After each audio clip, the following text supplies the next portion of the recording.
Japan जैसे बड़े देश भी जो काम नहीं कर पाए, उसे भारत ने कर दिखाया है। हाल ही में आई एक खबर ने सबको चौंका दिया है कि अमेरिका और चीन के बाद अब भारत दुनिया का तीसरा सबसे ताकतवर देश बन गया है। और रिपोर्ट में साफ साफ बताया जा रहा है कि जापान और रूस जैसे पावरफुल देश भारत से पीछे जा चुके हैं।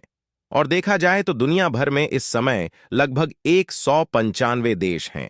और ऐसे में तीसरे स्थान पर भारत की पोजीशन आना वाकई में दुनिया के कई अफ्रीकी और यूरोपीय देशों के लिए चौंकाने वाली खबर है। और खासकर एशिया की बात की जाए तो चीन की नींद उड़ाने के लिए यह काफी है कि भारत मिलिट्री पावर के मामले में चीन की बराबरी करने के लिए उतर आया है। और चीन को इस बात की चिंता सताने लगी है कि भले ही वह क्षेत्रफल की दृष्टि में भारत से काफी बड़ा देश है, लेकिन इसके बावजूद भी भारत ने जिस तेजी के साथ अपने मिलिट्री पावर को इंप्रूव किया है, उससे चीन भारत के आगे बिल्कुल भी नहीं टिक सकता। हम इस वीडियो में इस खबर को विस्तार से समझने का प्रयास करेंगे, लेकिन भारत की शानदार जीत के लिए आगे बढ़ने से पहले इस वीडियो को एक लाइक करके चैनल को सब्सक्राइब जरूर कर लीजिए, क्योंकि यह आपके लिए 1 सेकंड का काम है, लेकिन इससे हमारी काफी बड़ी मदद होती है। दरअसल देखा जाए तो पिछले कुछ सालों से भारत अपनी मिलिट्री पावर के इंप्रूवमेंट पर काफी ज्यादा ध्यान दे रहा है।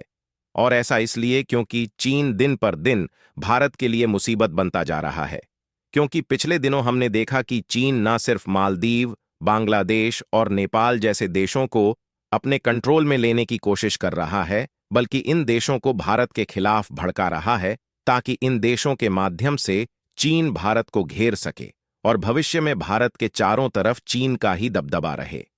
क्योंकि हमने आपको पहले ही बताया कि चीन हरगिज नहीं चाहता कि भारत जैसा देश जो तेजी के साथ डेवलपमेंट कर रहा है, वह एशिया में रहकर चीन जैसे देश को सीधी चुनौती दे। लेकिन चीन शायद यह भूल चुका था कि अब भारत पुराना भारत नहीं रह गया, बल्कि अब भारत ने अपनी पुरानी रणनीतियों को बदलना शुरू कर दिया है और कूटनीतिक तरीके से अपने कदम को आगे बढ़ा रहा है। और किसी भी देश को अपनी मिलिट्री पावर मजबूत करने के लिए केवल आर्मी और नेवी से ही कैपेबल नहीं है,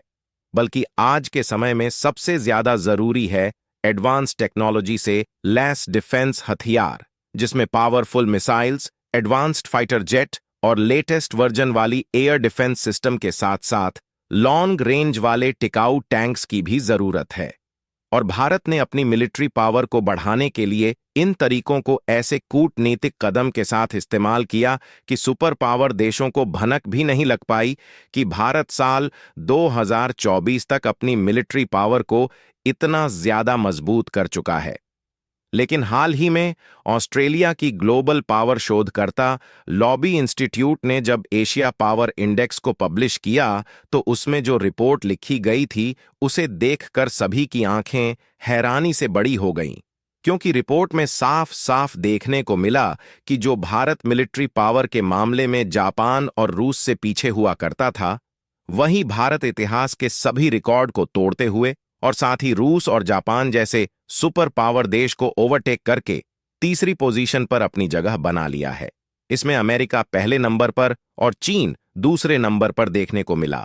जबकि जापान की पोजीशन खिसक कर चौथे नंबर पर चली गई और रूस सुपर पावर होते हुए भी 6वें नंबर पर पहुंच गया। यानी कि आज के समय भारत भले ही तीसरे नंबर पर देखने को मिल रहा है, लेकिन भविष्य का सुपर पावर भारत ही कहा जाएगा, क्योंकि भारत ऑलरेडी चुनिंदा देशों की लिस्ट में शामिल हो चुका है। आपको बता दें कि भारत ने अपनी मिलिट्री पावर को मजबूत करने के लिए सबसे ज्यादा ध्यान दिया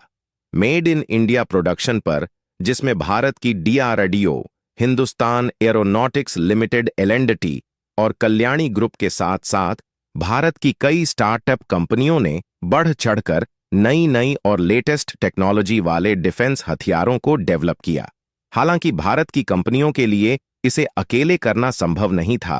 क्योंकि हमारे पास सभी नई और उन्नत तकनीकें उपलब्ध नहीं हैं।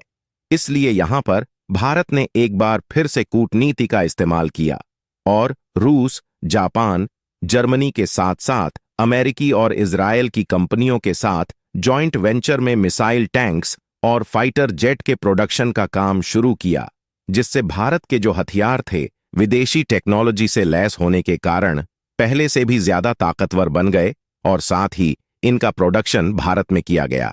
इससे भारत की मेक इन इंडिया की ताकत को तो मजबूती मिली ही साथ इन सब की मैन्युफैक्चरिंग लागत काफी कम देखने को मिली, जिसके कारण यह भारत के लिए प्लस पॉइंट बन गया और भारत ने दूसरे देशों में अपने डिफेंस हथियारों के एक्सपोर्ट को भी बढ़ाना शुरू कर दिया। और कमाल की बात यह है कि भारत के डिफेंस हथियार बेहतरीन क्वालिटी के साथ साथ अमेरिका, जर्मनी और फ्रांस जैसे देशों की अपेक्षा कम प्राइस में मिल रहे थे।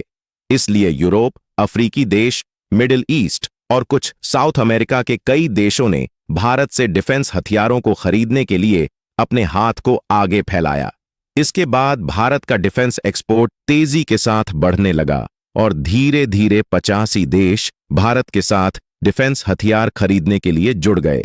जहां पिछले एक साल में भारत के द्वारा डिफेंस एक्सपोर्ट को देखा जाए तो उसकी वैल्यूएशन लगभग 21,000 करोड़ रुपए की है, जिसमें ओवरऑल रिपोर्ट में बताया गया कि 78% की ग्रोथ भारत ने एक साल में अचीव किया है। और मेन बात यहीं पर खड़ी होती है जो कि हमें समझने की जरूरत है। दरअसल जब भारत का एक्सपोर्ट तेजी से बढ़ने लगा तो डिफेंस हथियार महंगे होने के कारण भारत की कमाई काफी ज्यादा बढ़ गई, जिससे चीन, रूस और जापान जैसे देशों को लगने लगा कि भारत अपनी इकोनॉमी बढ़ाने के लालच में डिफेंस एक्सपोर्ट पर इतना ज्यादा ध्यान दे रहा है। तो जाहिर सी बात है कि भारत अपनी मिलिट्री पावर पर बिल्कुल भी ध्यान नहीं दे रहा है। हालांकि इन देशों का यह सोचना बिल्कुल ही गलत था, क्योंकि सामने से तो भारत ने अपने डिफेंस एक्सपोर्ट को बढ़ाने पर खूब ध्यान दिया, लेकिन पीठ पीछे भारत ने अपनी मिलिट्री पावर को मजबूत करने की कोई कसर नहीं छोड़ी है और भारत खुद के देश में बनाई गई BrahMos missile, light combat aircraft, air defence जैसे ताकतवर हथियारों को खुद के लिए भी भारी भरकम मात्रा में इकट्ठा कर चुका है। और इतना ही नहीं, बल्कि आज के समय में भारत 26 की संख्या में